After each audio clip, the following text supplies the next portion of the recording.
Hello, everyone, and welcome to Preemie Chats. This is a place for parents and healthcare professionals to gather, share stories, and learn from each other. I'm your host for today, Jenna Morton. I'm the preemie mom to twin boys. They were born at 32 weeks, and they are about to turn 11 next week. Preemie Chats is the creation of the Canadian Premature Babies Foundation, also known as CPBF. You can see our website there on your screen, canadianpreemies.org. The Canadian Premature Babies Foundation is a parent-led charity that helps families during and after their NICU time through education, support, and advocacy. I hope you'll take some time to visit the website. You'll find all sorts of resources there, including links to all our previous Preemie Chats. There are more than 300 of these discussions on our website and on our YouTube channel you can watch. And this discussion today will be there as well when we're finished if you have someone in your life that you'd like to share it with. Of course, this is a conversation that's always open to everyone who's watching. I know we have people from around the world who join us each week, so please take a moment to let us know in the comments where you're joining from today. And throughout the presentation, there'll be some opportunities to share some of your experiences, to answer some questions as we go along, so please take part and participate throughout today's presentation. Today's topic is all about speech and language development, and that's a milestone that I know is always on the top, I think, of just about every parent's mind, but especially with our preemies, we always have extra questions and concerns. And today we have three special guests with us who are going to help hopefully alleviate some of the stress and answer some of your questions around this topic. So we're going to hear from a team of specialists who work with preemies and their families, guiding them through what we should focus on and when. We're going to be joined by Nathalie Lemay, Carole-Anne and Gabrielle Jacobois, who are part of the neonatal follow-up clinic team at Sainte-Justine in Quebec, which is one of our country's largest neonatal facilities, treating more than 1,000 patients each year. All three of them are with the speech language pathology follow-up clinic, and they are here with us now. Welcome to Preemie Chats. Hi, thank you. Hello. Thank you all for joining us. I know you have a lengthy presentation prepared that has lots of information for us to share. So I'm going to very quickly here turn things over and let you guys share your wisdom. And again, hope that everyone joins in the comments and gets to be part of this fabulous discussion. Thank you. Thank you. Hello, everybody. All right. So first of all, thank you for inviting us to this Preemie chat. We're really excited to be here with you today. As Jenna mentioned, we're speech therapists from the neonatal follow-up clinic here at Sainte-Justine's Hospital, which is located in Montreal, Quebec. As SLPs, we're the health professionals specialized in communication, language, speech, and also swallowing and feeding issues in children, adolescents, and adults. But here at the hospital, we work with young babies and preschoolers born preterm. So our job is to assess the child's communication development and also provide parents with tools and strategies to promote language development. So at Sainte-Justine, when babies are discharged from the neonatal unit, they are followed up until age 5 at the neonatal clinic, where we work as a large team to provide the care and services they need. So we work with an incredible team composed of neonatologists, pediatricians, nurses, occupational therapists, physiotherapists, and psychiatrists as well. As you'll see today, some of the information we'll be discussing is very complementary to that presented by Dr. Afifi in last December's Preemie chat. We invite you to go and listen to it if you haven't already, because we found it highly relevant. Before going any further, I'm sure you've already noticed my little accent. Bear with us. English is not our first language, but feel free to leave comments in the chat if you have any questions, and we'll try to rephrase it. Puis bonjour à ceux et celles qui se joignent à nous en français. Si vous avez des questions aussi, n'hésitez pas à les écrire là, dans le chat. On va tenter d'y répondre là, à la fin pour vous. So today we'll be tackling a number of topics relating to communication and prematurity, including the risk factors of communication difficulties in preemies, the benefits of early literacy exposure, the language milestones and red flags from birth to 5 years of age, the communication and language stimulation strategies parents can apply at home.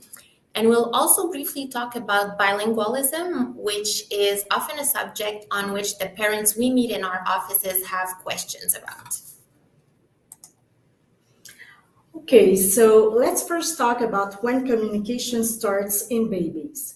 Actually, long before the apparition of the first words, babies are already interacting and communicating, whether it is by making eye contact, crying, smiling, babbling, imitating gestures like bravo, waving goodbye, imitating sounds.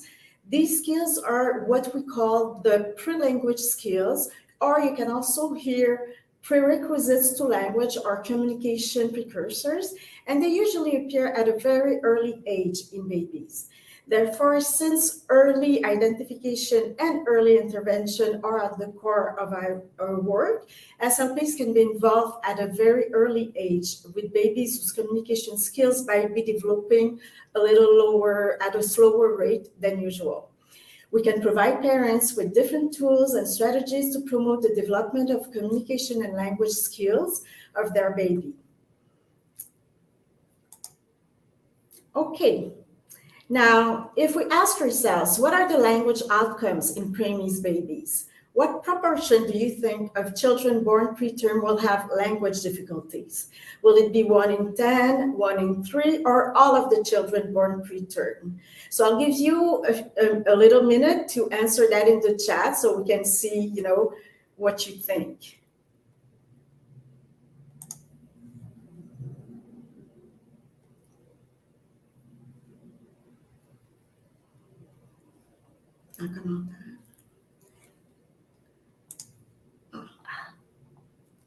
Okay, so we see 1 in 3. There. Okay, so actually 1 in 3 preemies will show language difficulties. Language is also the developmental area that is the most impacted by prematurity, and prematurity will also influence communication and interaction skills, problems that are frequently seen in children presenting an autistic spectrum disorder. When it is suspected in a child, we usually proceed with an interdisciplinary assessment involving the doctor, SLP, and maybe other health professional in order to diagnose the autism disorder. With preemies, there are also factors that will put them more at risk for presenting language difficulties, such as early feeding problems, since we use the same oral structures to eat and to speak. There is also bronchopulmonary dysplasia that is shown to put babies 4 times more at risk for language difficulties than babies with no BPD. And the more important the prematurity is, the more at risk for future language difficulties babies are, notably for babies born under 32 weeks, in whom difficulties can persist all life long. Another risk factor is low birth weight, language being one of the most important deficits for those children. Now, another question for you. Don't hesitate to answer. It's a true or false. So premature babies with language difficulties will catch up. Just give them time. What do you think?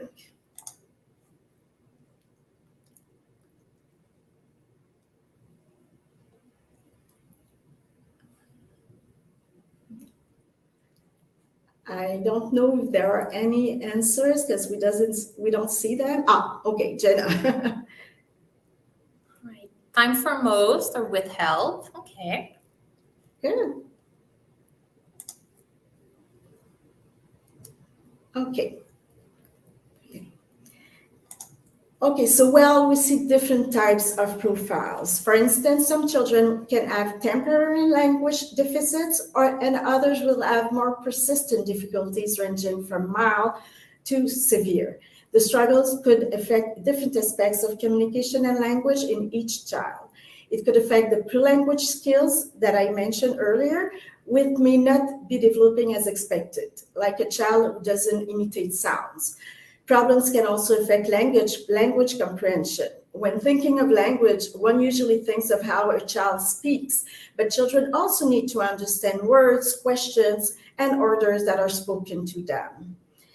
And of course, problems can impact expressive language skills, like not having enough vocabulary to communicate verbally, producing too short sentences or incomplete sentences or phrases that are not well structured. Children can also be struggling with the pronunciation of sounds and words, and that can make it hard for the child to be well understood by others, or they can also be showing poor narrative and conversational skills.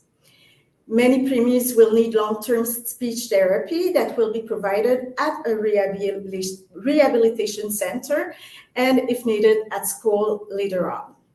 So because of these possible language deficits at the neonatal follow-up clinic, we're faced with a few challenges. Families have already been through a lot since the birth of their baby, as you know, and for them, leaving the NICU was festive, it was a huge success. And now they are facing possible developmental difficulties. They realize that it might not be over, that there might be other upcoming grieving to do. So we have to take this into consideration.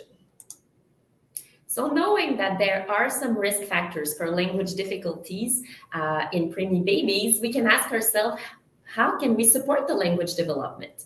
So there are a lot of things we can do. It's important to know that the positive parent-child interactions really are a key ingredient in child development. And there are some simple but powerful ways to encourage interactions, which are to talk to the baby, to sing, and to read to the child. So you'll hear those words often in the presentation. To implement shared reading, which will be a part also where we're going to talk a lot about, implementing shared reading from birth will promote interaction by encouraging parents to talk to their child. So it's a privileged moment that can be easily inserted in the routine where the child will pay attention, talk to the child, and this simple activity will support the brain development, will contribute to neural pathways that will be important later on for developing language and learnings at school. So there are a lot of benefits of shared reading on the short and long term.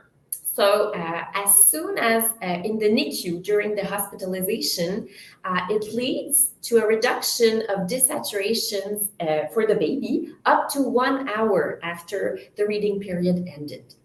It can also contribute to reduce parental stress. It's a good it provides on a regular basis an occasion for privileged quality time with the child, which favors interactions and attachment bonds. And the words addressed to the child from birth, so as soon as the NICU, will have an impact on the cognitive development and the language development up to at 2 years old. So it's really the words addressed to the child while talking to him, singing or reading that will have an impact, and not just the words that the baby hears around. For example, nurses talking around. We also know that introducing shared reading will help develop some reading habits for the parents in the NICU, but also back home. So it's an effect that will continue at home, and it will have a positive impact on learning skills at school. So how should we read? Of course, the advice will change if it's a very young baby still in the NICU or at home, but we want to use some real books and not some books on the iPad, for example. There is a great variety of books that are on the market right now. Fabric books, hardback books, textured, pop-up books, very interesting for the child, that will also promote the motor development when the baby is ready for it. We want to let the child explore the book. So again, when the motor abilities are enough developed. So by bringing the book to the mouth, by handling it, throwing it, trying to take it from your hand, the baby explores the book, and at that age, the book really is a toy. It's an object to explore, and it's part of the normal discovery, bringing the child and the parent to the fun of reading. You want to read in a language you're comfortable with. For example, a mother tongue or a tongue that you master, in which it's easy, fluid, and pleasant to speak. And also, it helps a lot to be dynamic in the reading or in the telling of the story. By changing voice, by using intonation, by exaggerating the facial expressions, using gestures. So by doing that, you're supporting the words you're saying, and you're making it easier for the baby to pay attention to the reading and to keep attention on the book. So, for example, if I'm reading a story about a cat, or I have a textured book with a soft cat, on the image, I could say something like, "Oh, look, a cat. Meow. How soft." And then I could take the baby's hand and pet the cat, for example. So it's a bit maybe exaggerated if you're hearing me like that. You have to find your own tone, but try to use varied intonation and see what your baby responds to. All right, so when's the best time to start shared reading? It's recommended as early as 28 weeks corrected age. Before that, the babies usually need lots of time to rest and quiet time, and the interactions are often much, much shorter. So after that age, when your baby's awake and calm, is always a good moment to read. So you can establish several periods every day, even if they are really short. It doesn't matter. So you want to pay attention to the baby's stress signals when you're reading. For example, if he opens his eyes wide and stares, if he turns his head around, has a stressed or tired look, even if he cries, or if you're still in the NICU and notice changes in breathing or oxygen levels. These are all signs that maybe your baby's not in a good state for this activity, and you have to react to them. So maybe stop at this moment. And if you're worried about reading to your newborn in the NICU, don't hesitate to ask your NICU's team for advice on what stress signals to look out for. Parents often say they don't really know how to read a book to their tiny baby.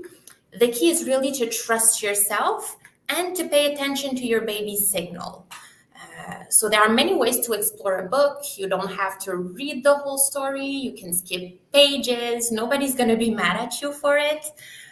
You can read the text. You can name the images while pointing at them, comment on what you see, and also use the illustrations to inspire you to talk about something else.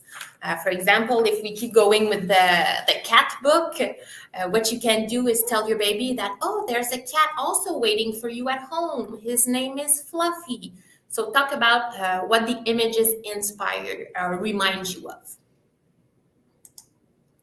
So when reading, we want to react to the communication signals of your baby.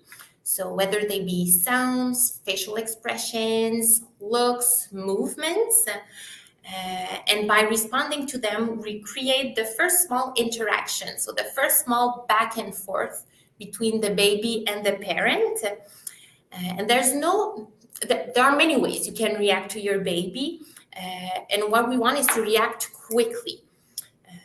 So you can, for example, imitate the sound the baby just made, smile back at the baby, or even repeating what triggered his initial reaction. Perhaps you were lucky enough to be a part of a reading program during your baby's stay at the NICU.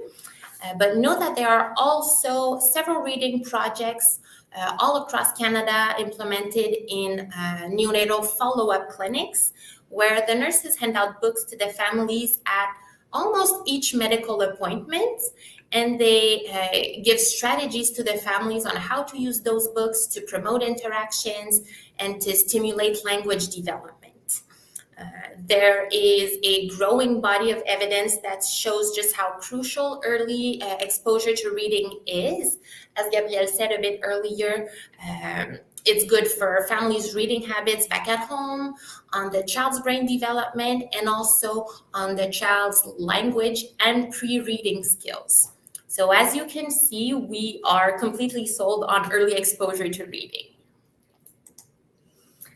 Okay, so let's move on to the part addressing communication and language milestones, which are the same for children born preterm than for children born term. The only difference is that we have to take into consideration the corrected age until 2 years old for babies that are born preterm. As you are probably most familiar with the corrected age term. In the following slides, we won't go through each of the milestones in detail because we could do a complete Preemie chat just on that topic, but we'd rather give you more written information than not enough so that you can come back to it as needed later. We'll also discuss for each milestones what are the red flags which an SLP consultation should be considered. And just to precise, the milestones and red flags are for English, but they do not differ very much from French. So between birth and 1 year old, like I said earlier, communication develops long before the first words. So let's see what's expected at this age. You will have a baby that will become more and more alert to sounds. Who will start smiling, who will start staring a little briefly, the baby can become quiet or will smile when you talk. It will turn and look towards voices or people talking. You will hear the first laughs. The baby will be also making sounds that are different depending on whether they are happy or upset.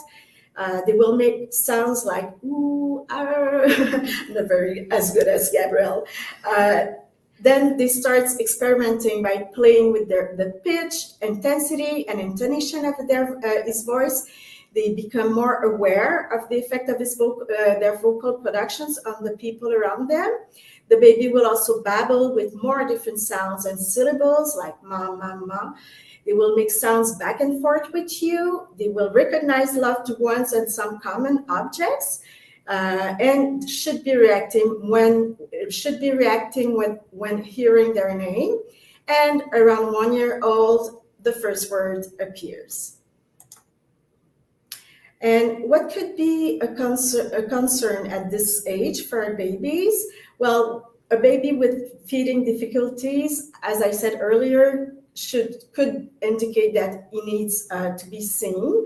A baby who doesn't smile at you, makes little eye contact with you, doesn't make a lot of sounds. A baby who doesn't seem too interested to communicate with you or by people talking to him.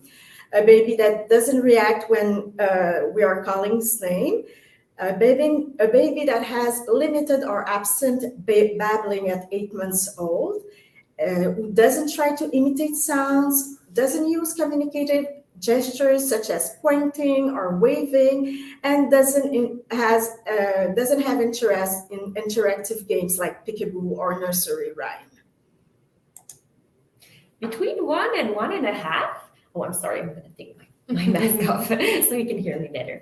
The baby is already going on from an understanding that is really strongly linked to the routine, to the context, to the intonation, to an understanding of words on their own. So he will be able to point to body parts, to identify people important to him around him, familiar objects, to point to pictures in a book, but also to understand some simple instructions. For example, give me the blanket, go see daddy, come here. And also some simple questions. So where is daddy? Where is your teddy? On the expressive side, the baby will still use gesture that he will start to combine with single words. He will use as well some combination of babbling and words, often with an intonation. We really see that he wants to talk, say something, communicate something to us. And the vocabulary is improving. At 18 months, we're expecting about 50 words. So the words are for common objects, but also starting to have some verbs, so common actions, for example, eat, give, wash, and familiar people. The toddler actually will communicate to name things, to ask for objects, to imitate our words. It's a moment where there's a lot of repeating of words, sounds, and also we'll start to make some simple comments. So for example, boom when something fails, or hot if something's hot.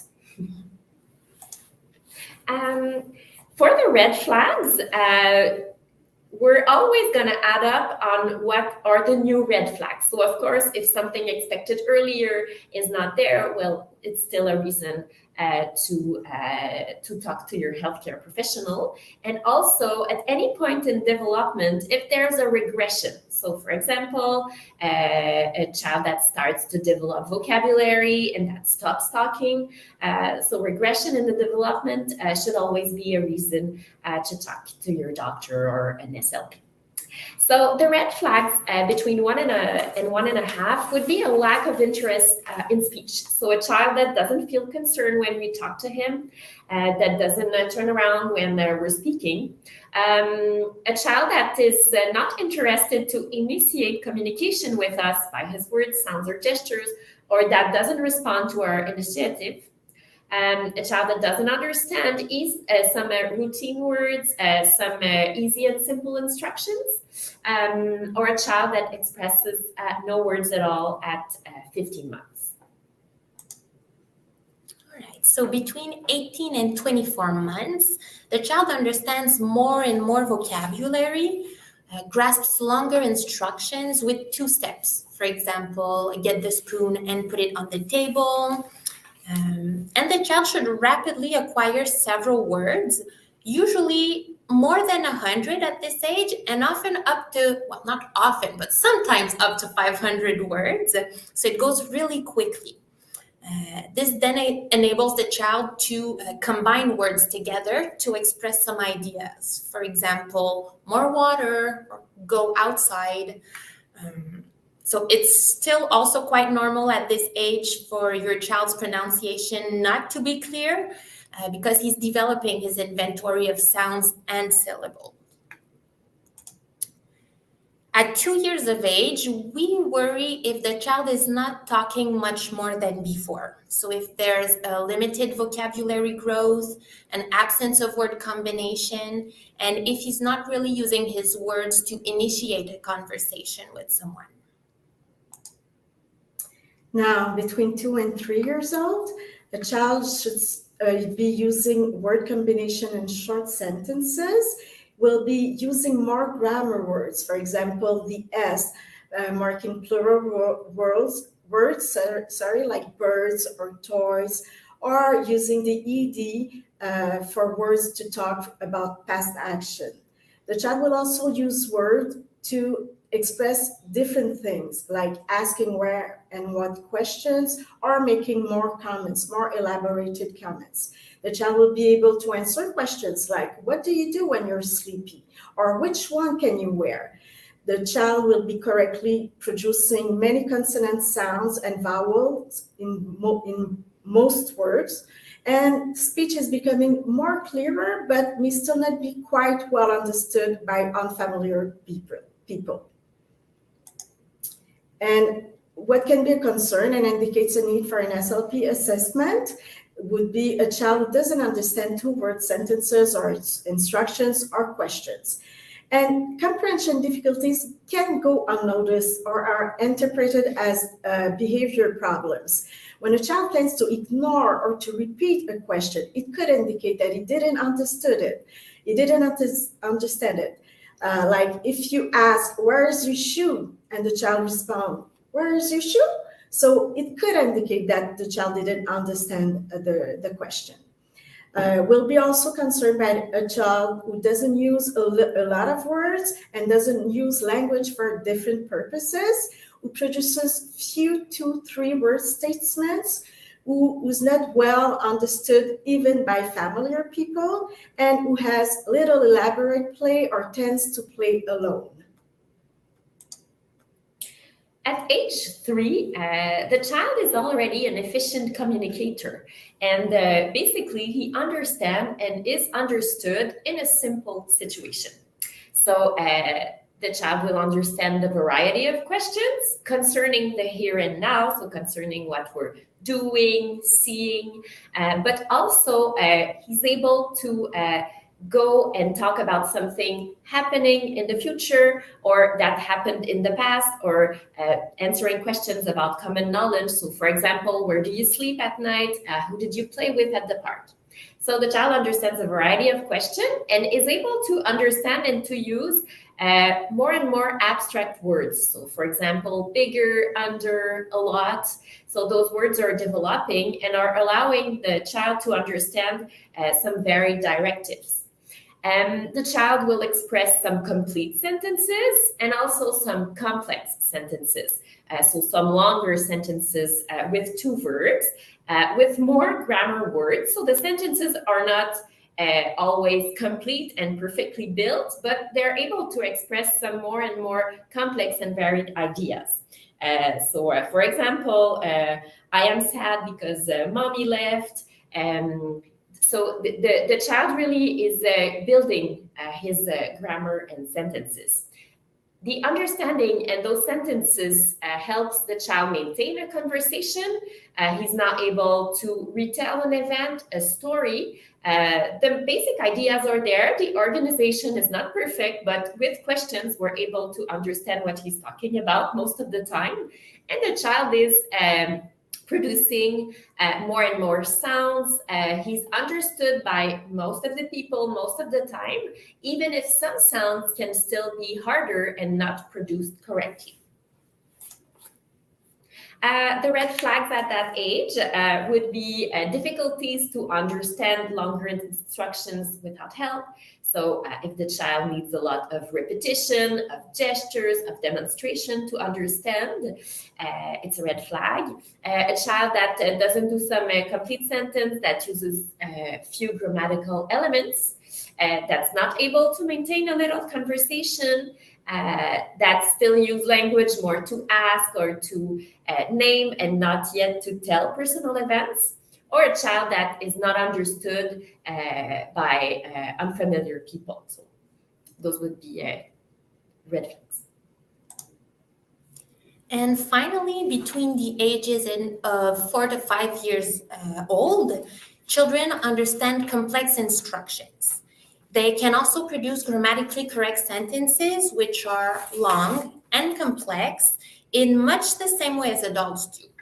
So they also add more abstract words, such as notions of time, like yesterday, tomorrow, after, and they use their words to detail story. They also make themselves understood at all times by everybody in a conversation situation. If your child at 4 or 5 years old still has a lot of pronunciation difficulties, expresses only short sentences, omits a lot of grammatical elements, or needs your help to understand what is being said around him, these are all indications of difficulties at age 4 to 5. So now that we've looked at typical language development, there are certain particularities that stand out in the scientific literature about the preterm babies. So they usually have less effective nonverbal communication, meaning they use less gestures and acquire them more slowly. And they also have a poorer quality interactions at times. It's also been shown that their babbling is less varied, so they often use the same consonants, the same vowels, or combine them often in the same way. And as for the premature toddlers and preschoolers, in general, they show lower scores for the number of words they're able to understand and able to express compared to their non-premature peers. And they also have a harder time with complex language. So, for example, being able to explain something in detail or to retell an event while putting all the information in order for us to be able to understand them really well. As for their progress in terms of language skills, studies are currently contradictory on whether or not they eventually manage to catch up. So several studies suggest that premature children may eventually have language scores that are within the norm, but often a little bit lower than their peers. So in short, because we know premature babies are more at risk of language difficulties, it's important to seek help as early as possible. So at all times, from a very young age, if you have concerns or notice that your child is not meeting age-appropriate expectations, talk to your doctor about it. Your doctor should recommend a speech therapy consultation, but also a hearing assessment, just to make sure that it's not a hearing loss that might be hindering your child's communication and language development. Okay, so here's a recap of all the strategies you can use to support language development in your child. Keep in mind the same three keywords that Gabrielle said earlier: talk, read, and sing. Talk to your baby often since birth. Speak to your little one while feeding, during diaper changes, dressing, soothing, bathing, or playing with them. For example, you can narrate what you're doing. Look, I'm touching your hand. Or you can describe how you think they're feeling. Yeah, I know you're sad. I know you're tired. Or when you go for a walk, you can point out things in the environment, such as leaves in the trees, children playing in a park, a dog barking. Kangaroo care is also an excellent time to do things that help your baby's language development. It combines baby's favorite things, listening to voices, touches, and movements. When you talk to your baby, get very close and make eye contact so they can see your expression and your lip movements. Eye contact is a form of communication for babies, and it's calming for them and can reduce crying. Use infant-directed speech when talking to them. Articulate clearly. Use a higher pitch, and exaggerate your intonation. Researchers have discovered that babies enjoy listening to this type of speech. React with delight and enthusiasm to your baby's communication cues so he learns to expect a response from you. Observe your child. See how your baby reacts when you smile, when you stick out your tongue, open your mouth wide, make noises with mouth like kisses or fish sounds. They may pay more attention to what you're saying if you're making funny faces. And if your baby likes it, keep going. When your baby starts to make sounds, imitate them. They will be delighted by your reaction, and they will be encouraged to keep communicating with you. Name the things that catch their attention, like a toy they want, an apple you're eating, or their older sister's model car. Just like adults, baby want to hear more about what interests them. When talking to your baby, also point to the objects and people you mentioned. Your little one will gradually learn that pointing is a way of communication. For older children, strategies are basically the same as the ones for babies. Like the best context for language development is our interactions, follow his lead, interest. As for babies, give your child time to express himself, to answer. You can pause a few seconds to give him the time to answer. Be animated, have fun, and repeat, repeat, repeat. That's how your child is building his vocabulary. Parents or other caregivers are the ones who should be repeating a lot instead of asking the child to repeat. You should be doing that spontaneously without us asking him to say the words. We don't want to insist. We want communications to stay fun. Give a lot of encouragement. Give positive reinforcement when your child makes an effort, not only when he succeeds. We're going to finish with a quick word on bilingualism, which is a very prevalent reality here in Canada. As SLPs, we know that exposure to several languages does not cause language difficulties or disorders. In the last few years, there have been a lot of research, even in children with neurodevelopmental disorders. For example, children on the autistic spectrum or children with an intellectual disability. We know that when there are language difficulties or when there is a language disorder, which are more persistent language difficulties, those difficulties will be present in all the languages spoken by the child. Of course, there's an influence of the amount of exposure to a language on the development. So, for example, if a child is exposed to 4 languages and is hearing each one of them 25% of the time, well, we can think that the development of a vocabulary in one language will be more limited than a child exposed only to one language. So as SLPs, if we see a child evolving in a multilingual environment, we'll evaluate the language in all the languages to see what are the, for example, the total vocabulary that he or she has. We also know that the big milestones of language development will be crossed at the same pace about than unilingual children. So, for example, at the beginning of babbling, of joint attention, the first words, combination of word sentences.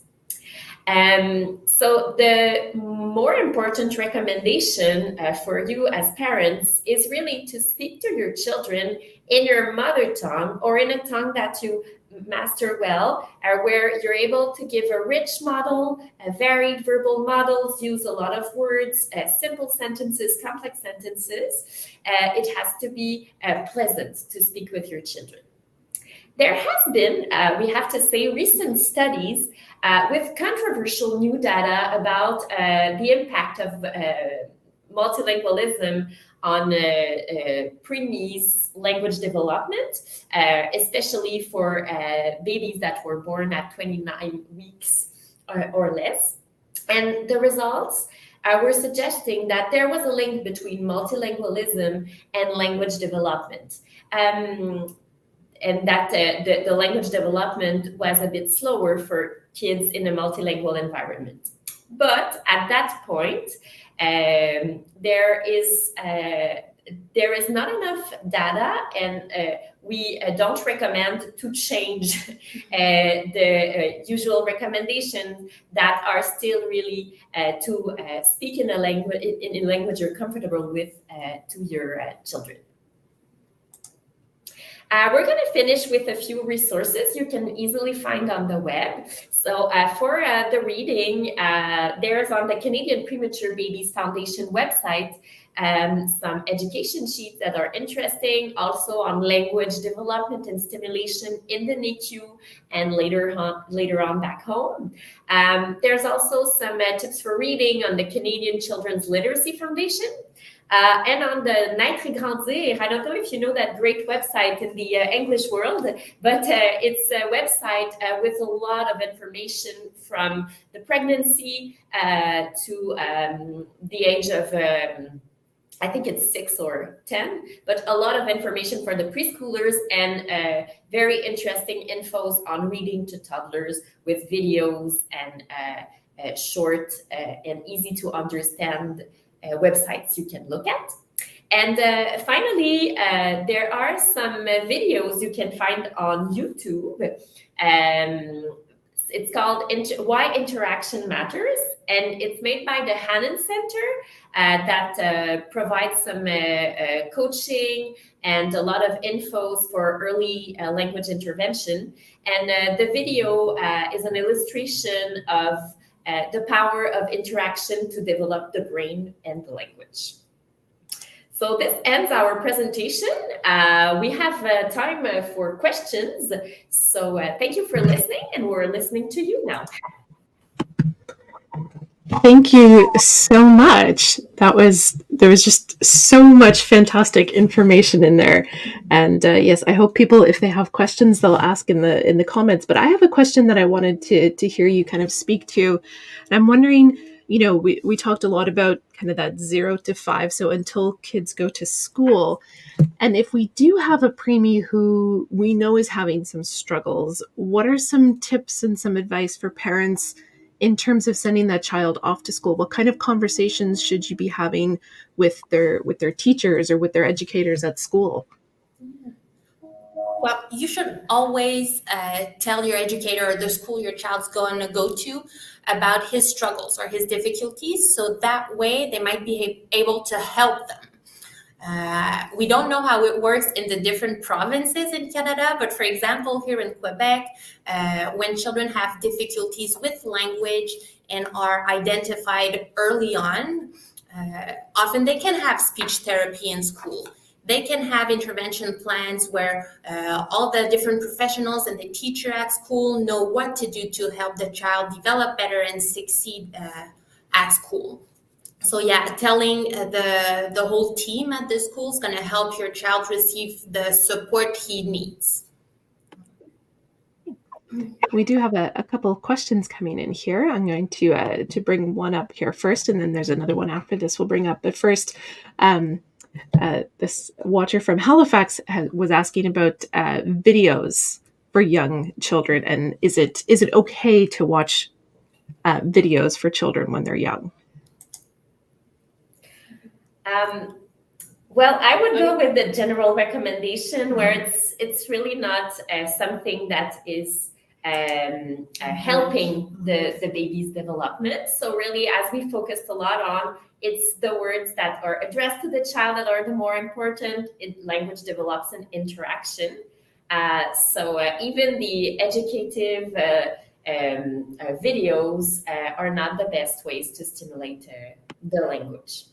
Yeah, and there's a recommendation also, I think it's from the Pediatric Association in Canada, the Pediatricians Association, that recommend that before age 2, children should not be exposed to screen time, any screen time, because they learn much more when they're interacting with others around them, when they're playing, when they're touching things. So for their whole development, it's better before age 2 not to be exposed to screen time. We've got another question here on your topic of bilingualism. And so our guest, Helen, is asking about whether, you kind of split it up between, two parents in terms of speaking different languages. Well, actually, if it's a desire for parents for the child to be able to speak both languages, it is okay. The recommendations are the same. You talk to your child in the language you're most familiar with and that you master well. And it's not a problem if it's, one parent, one language, but if it's a desire for your child to be able to develop those languages. But also if both parents, for example, master both languages, it's not going to mix up the baby or the child if the parents are speaking both languages. Okay, so it used to be a recommendation, one parent, one language, but it's not anymore needed. And also children will do the same as us when we speak different languages. They will do what we call code switching, mixing words in French or English in the same sentence. So if the children are doing that, it's okay because we do it. And eventually they'll be able to separate those two languages by themselves, and they'll be able to say, oh, with that person, they prefer when I speak English. With that person, they prefer when I speak French. So they'll really be able to differentiate the context and the languages they should be using over time with experience. Yeah. I'm wondering if you can talk a little bit about, it came up a couple times in your presentation that low birth weight seems to be an indication of some speech challenges. Do we have any idea of why that is, or what the kind of birth weight that we're looking at when we talk about that? Well, actually, I think it depends. We don't have the specific answer to that because it's from researchers. But what we think is that premature, since it affects a lot of things, the lower the weight is, the development of the brain and overall development would be less easy for the child. But we could come back on that with you later on with a more clear answer. And well, it's also linked to well, not always, but it's often linked to lower birth weight and bigger prematurity. So babies that are born earlier, and there are also, we know that when the babies stayed for a long time in the NICU, that there were a lot of medical aid needed. Those babies are more at risk of neurodevelopmental for difficulties. Yeah, and we're talking about low birth weight, but often what comes up in researches is very low birth weight. They're more at risk. So often very low birth weight. We're talking about 1,250 grams. Yeah, and less. Like you said, it's probably an indication of other factors, and is just one of those things that we look for. We have another question here, asking about a scenario, whether there's kind of a cutoff point of when you might decide that a child would be given the terminology of being nonverbal in terms of their speech development. I don't think we have a precise cutoff. What we're going to do, for example, if we meet a child that is communicating non-verbally, is we're going to try to see how he's communicating, what he's understanding. Are there any motor reasons that could explain why it's so hard? But it's a hard question to answer, right? Yeah, we don't have an age. Some children can have a harder time to develop language, but make some sounds. So are they nonverbal if they're just making some sounds? What we want to know also is how they're able to communicate with others. They can develop verbal language later on, and some don't. As for we know, for some autistic children, they might be nonverbal for quite a while, and then they go to school and they start speaking. So we don't really know. There are multiple different examples or situations. But yeah, you're right, Andrea, asking the questions. It's a hard one to answer because all children are different, and we don't have precise data on that question. I liked when in your presentation you mentioned eye contact as a form of communication, and I had never quite thought of it that way. I thought that was a phrase that really stuck in my head when you said that, about how important those nonverbal cues are at any age, really. Mm-hmm. Mm-hmm. Yeah, we communicate a lot with our faces, with our gestures, and that's one of the things that came up with COVID. When we all had to wear masks, children were having less cues to help them develop language as well. So yeah, the nonverbal aspect of communication is really important, especially in a young age, to develop language. I'd like to thank all three of you so much for taking the time to spend with us today and for sharing such a fantastic presentation. It was really wonderful. Yeah, thank you for having us. Thanks a lot. Thank you. And I'd like to thank everyone who is asking such fabulous questions in the comments and taking part in today's presentation. These Preemie chats are really about educating and bringing everyone together, so it makes a big difference when you join along and take part like that. So I appreciate that. I'd also like to take just a quick moment to thank our sponsor for Preemie Chats. AstraZeneca has given a lot of ongoing support for educational programs for the Canadian Premature Babies Foundation, and as well to our partners, the Canadian Association of Neonatal Nurses and FICARE. And of course, Preemie Chats happens here every Friday afternoon at 1 p.m. Eastern Time. I hope that you'll be able to join in next week as well.